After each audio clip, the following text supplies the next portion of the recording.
أعوذ بالله من الشيطان الرجيم. بسم الله الرحمن الرحيم.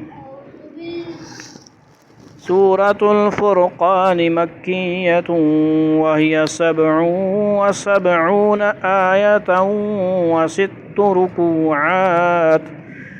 بسم الله الرحمن الرحيم. تبارك الذي نزل الفرقان على عبده ليكون للعالمين نذيرا. الذي له ملك السماوات والأرض ولم يتخذ ولدا ولم يكن له شريك في الملك وخلق كل شيء فقدره تقديرا. واتخذوا من دونه آلهة لا يخلقون شيئا وهم يخلقون ولا يملكون لأنفسهم ضرا ولا نفعا ولا يملكون موتا ولا حياة ولا نشورا. وقال الذين كفروا إن هذا إلا إفك افتراه وأعانه عليه قوم آخرون فقد جاءوا ظلما وزورا. وقالوا أساطير الأولين اكتتبها فهي تملى عليه بكرة وأصيلا. قل أنزله الذي يعلم السر في السماوات والأرض إنه كان غفورا رحيما. وقالوا ما لهذا الرسول يأكل الطعام ويمشي في الأسواق لولا أنزل إليه ملك فيكون معه نذيرا. أو يلقى إليه كنز أو تكون له جنة يأكل منها. وقال الظالمون إن تتبعون إلا رجلا مسحورا. انظر كيف ضربوا لك الأمثال فضلوا فلا يستطيعون سبيلا. تبارك الذي إن شاء جعل لك خيرا من ذلك جنات تجري من تحتها الأنهار ويجعل لك قصورا. بل كذبوا بالساعة وأعتدنا لمن كذب بالساعة سعيرا. إذا رأتهم من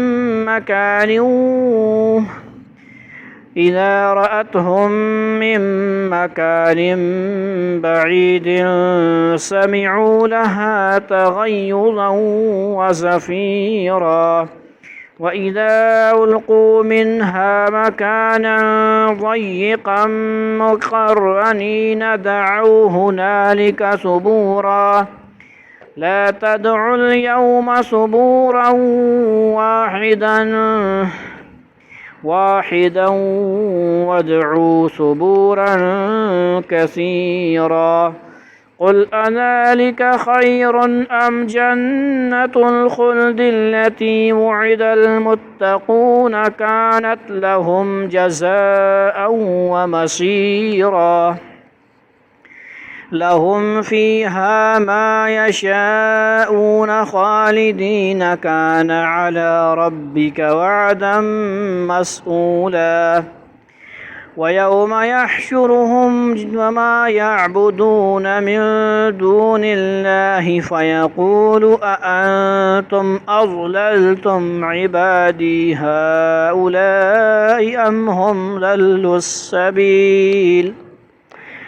قالوا سبحانك ما كان ينبغي لنا أن نتخذ من دونك من أولياء ولكن متعتهم وآباءهم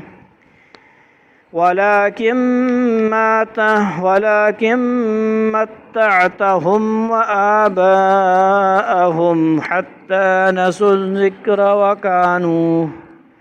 وكانوا قوما بورا فقد كذبوكم بما تقولون فما تستطيعون صرفا ولا نصرا ومن يظلم منكم نذقه عذابا كبيرا وما أرسلنا قبلك من المرسلين إلا إنهم ليأكلون الطعام ويمشون في الأسواق وجعلنا بعضكم لبعض فتنة أتصبرون وكان ربك بصيرا صدق اللہ العظیم۔ یہاں پہ الحمدللہ سپارہ ہمارا 18واں مکمل ہوا سورہ فرقان کے پہلے 2 رکوع۔ ترتیب جو ہے سورہ نور کے آخری 3 رکوع سے یہ ترتیب بنی ہے کہ قاری صاحب ہی تلاوت کریں گے اور جو ہیں وہی ترجمہ وغیرہ پڑھیں گے، تو اس لیے اس سے تھوڑا ٹائم مزید کم ہوگا۔ سورہ فرقان ہے جی۔ تبارک الذی نزل الفرقان علی عبدہ لیکون للعالمین نذیرا۔ اگر اگلی آیت کے ساتھ ملائیں گے تو کیا پڑھیں گے؟ اگلی آیت اصل میں لمبی ہے، تو اگر سانس لمبا ہو تو پھر کیا پڑھیں گے؟ للعالمین نذیرا الذی لہ ملک السماوات والارض ولم يتخذ ولدا ولم یکن لہ شریک۔ اس طرح سمجھے؟ بڑی شان ہے اس ذات کی جس نے اپنے بندے پر حق و باطل کا فیصلہ کر دینے والی یہ کتاب نازل کی تاکہ وہ دنیا جہاں کے لوگوں کو خبردار کرے۔ الذی لہ ملک السماوات والارض ولم يتخذ ولدا ولم یکن لہ شریک فی الملک وخلق کل شیء فقدرہ تقدیرا۔ وہ ذات جو آسمان اور زمین کی بادشاہت کی تنہا مالک ہے اور جس نے نہ تو کوئی بیٹا بنایا ہے اور نہ اس کی بادشاہت میں کوئی شریک ہے، اور جس نے ہر چیز کو پیدا کر کے اس کو ایک نپتلا اندازہ عطا کیا ہے۔ وَاتَّخَذُوا مِن دُونِهِ آلِهَةً لَا يَخْلُقُونَ شَيْئًا وَهُمْ يُخْلَقُونَ وَلَا يَمْلِكُونَ لِأَنفُسِهِمْ ضَرًّا وَلَا نَفْعًا وَلَا يَمْلِكُونَ مَوْتًا وَلَا حَيَاةً وَلَا نُشُورًا۔ اور لوگوں نے اسے چھوڑ کر ایسے خدا بنا رکھے ہیں جو کچھ پیدا نہیں کرتے بلکہ خود پیدا کیے جاتے ہیں، اور جن کا خود اپنے نقصان یا فائدے پر بھی کوئی بس نہیں چلتا، اور نہ کسی کا مرنا یا جینا ان کے اختیار میں ہے، نہ کسی کو دوبارہ زندہ کرنا۔ سمجھ آئی؟ وقال الذين كفروا ان هذا الا افك افتراه واعانه عليه قوم آخرون فقد جاءوا ظلما وزورا۔ اور جن لوگوں نے کفر اپنا لیا ہے وہ کہتے ہیں کہ یہ قرآن تو کچھ بھی نہیں، بس ایک من گھڑت چیز ہے نعوذ باللہ جو اس شخص نے گڑھ لی ہے، اور اس کام میں کچھ اور لوگ بھی اس کے مددگار بنے ہیں۔ اس طرح یہ بات کہہ کر یہ لوگ بڑے ظلم اور کھلے جھوٹ پر اتر آئے ہیں۔ مکہ کے بعض کافروں نے یہ الزام لگایا تھا کہ حضرت صلی اللہ علیہ وسلم نے پچھلے انبیاء کرام کے واقعات کچھ یہودیوں سے سیکھ لیے ہیں اور وہی واقعات لکھوا کر معاذ اللہ یہ قرآن بنا لیا ہے، حالانکہ جن یہودیوں کو ذکر کرتے تھے وہ اسلام لا چکے تھے۔ اگر آپ معاذ اللہ انہی سے سیکھ کر اس کلام الہی ہونے کا غلط دعویٰ کر رہے تھے تو یہ حقیقت سب سے پہلے ان یہودیوں پر ظاہر ہوتی، پھر وہ آپ کو اللہ تعالیٰ کا سچا پیغمبر مان کر آپ پر ایمان ہی کیوں لاتے؟ وقالوا اساطیر الاولین اکتتبها فهي تملی علیہ بکرۃ واصیلا۔ اور یہ کہتے ہیں کہ یہ تو پچھلے لوگوں کی لکھی ہوئی کہانیاں ہیں جو اس شخص نے لکھوا لی ہیں، اور صبح و شام وہی اس کے سامنے پڑھ کر سنائی جاتی ہیں۔ قل انزلہ الذی یعلم السر فی السماوات والارض انہ کان غفورا رحیما۔ کہہ دو کہ یہ کلام تو اس اللہ نے نازل کیا ہے جو ہر بھید کو پوری طرح جانتا ہے، آسمانوں میں بھی زمین میں بھی، بے شک وہ بہت بخشنے والا بڑا مہربان ہے۔ وقالوا ما لهذا الرسول يأكل الطعام ويمشي في الأسواق لولا أنزل إليه ملك فيكون معه نذيرا۔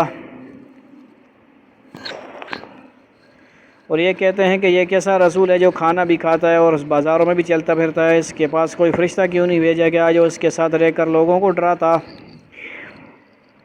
او یلقى الیہ کنز او تکون له جنۃ یأکل منها وقال الظالمون ان تتبعون الا رجلا مسحورا، یا اس کے اوپر کوئی خزانہ ہی آ پڑتا یا اس کے پاس کوئی باغ ہوتا جس میں سے یہ کھایا کرتا، اسپیشل برانچ ہوتی نا، اسپیشل باغ ہوتا۔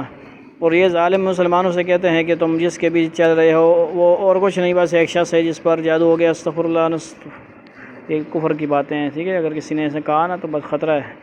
انظر کیف ضربوا لك الامثال فضلوا فلا يستطيعون سبیلا، اے پیغمبر دیکھو ان لوگوں نے تمہارے بارے میں کیسی کیسی باتیں بنائی ہیں، چنانچہ ایسے بھٹکے ہیں کہ راستے پر آنا ان کے بس سے باہر ہے۔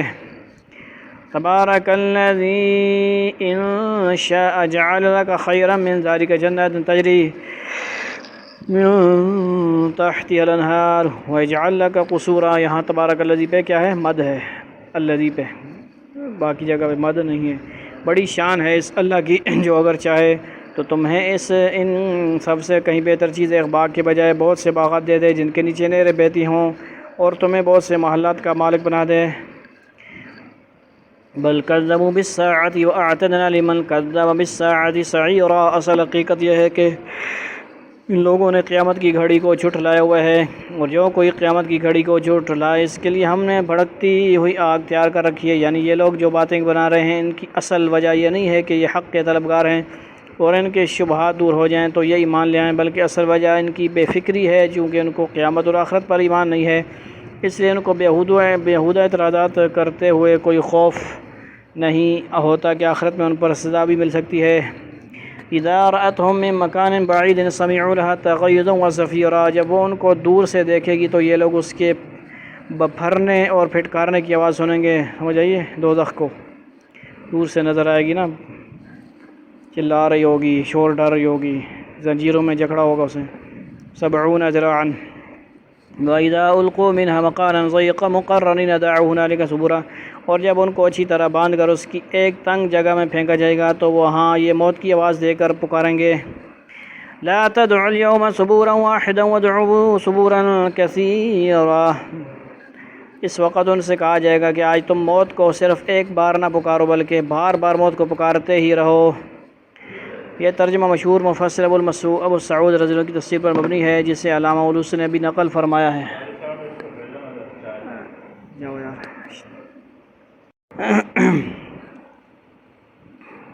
اس وقت ان سے، یہ ترجمہ کے مشہور مفسر ابو سعود کی تفسیر پر مبنی ہے، جسے علامہ علوسی نے بھی نقل فرمایا ہے، جس کا مطلب یہ ہے کہ عذاب کی جس شدت سے گھبرا کر تم موت کو پکار رہے ہو وہ آنے والی ہے، بلکہ تمہیں بار بار نت نئے عذاب سے سابقہ پڑے گا اور ہر مرتبہ تمہیں اس کی شدت سے گھبرا کر موت کو پکارنا پڑے گا۔ قل اذلک خیر ام جنۃ الخلد التی وعد المتقون کانت لهم جزاء مسیرا، کہو کہ یہ انجام بہتر ہے یا ہمیشہ رہنے والی جنت جس کا وعدہ متقی لوگوں سے کیا گیا ہے، وہ ان کے لیے انعام ہوگی اور ان کا آخری انجام۔ لهم فیہا ما یشاءون خالدین کان علی ربک وعدا مسئولا، وہاں انہیں ہمیشہ بستے ہوئے ہر وہ چیز ملے گی جو وہ چاہیں گے، یہ وہ ذمہ دارانہ وعدہ ہے جو تمہارے رب نے اپنے اوپر لازم کر لیا ہے۔